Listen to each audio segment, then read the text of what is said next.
তাহলে 1001, 1002, 1003, 1004, 1005, 1006, 1002, 1003, 1004, 1005, 1006 করতে করতে 1000 এরকম ভাবে 10 পর্যন্ত হলো। নেক্সট আবার এই হাতের উপর এটা 1001, 1002, 1003 এরকম করতে করতে 1010 পর্যন্ত হবে। তাহলে আমার এটা হলো। এরপরে হচ্ছে গিয়ে মনে রাখতে হবে, এরপর আমরা এই নাকলস গুলো করব। এবার নাকলস গুলো কম হবে।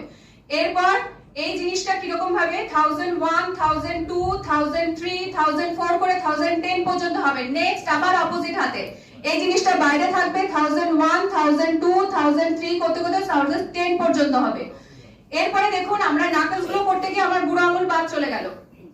বুড়ো আঙুল করতে গেলে মনে রাখতে হবে আমি ঠিক যেমন ভাবে দেখাচ্ছি সেরকম, এরকম হবে না, এরকম হবে না, ঠিক এইরকম মতো করে। এবং এইটাকে বারবার এরকম করলে দেখবেন আপনারা প্র্যাকটিক্যাল করতে গেলে দেখবেন ওই চারদিকে ছড়িয়ে গেছে। তাহলে আমি যদি একা হ্যান্ডেশন করতে গিয়ে চারদিকে ফেনা ছড়িয়ে বসে থাকি সেটা করলে হবে না। কিন্তু ঠিক এরকম মতো করে 1001, 1000 তাহলে আর একবারে 1001 এই কাউন্টটা হবে, দিয়ে 1010 পর্যন্ত। অপোজিট হাতেও কিন্তু এরকম ভাবে 1010 পর্যন্ত। নেক্সট হচ্ছে দেখুন নেল বেডস গুলো বাকি রয়ে গেল এবং এই ক্রিজেস গুলো বাকি রয়ে গেল। তাহলে এই নীল 1001, 1002, 1000 একবার ঘুরবে এবং 1001, 1002 এরকম ভাবে কাউন্টটা হবে। অপোজিট হাতেও ঠিক এরকম মতো করে নেল বেডটা এই ক্রিজ গুলোর সাথে এরকম উল্টো ভাবে ঘুরবে।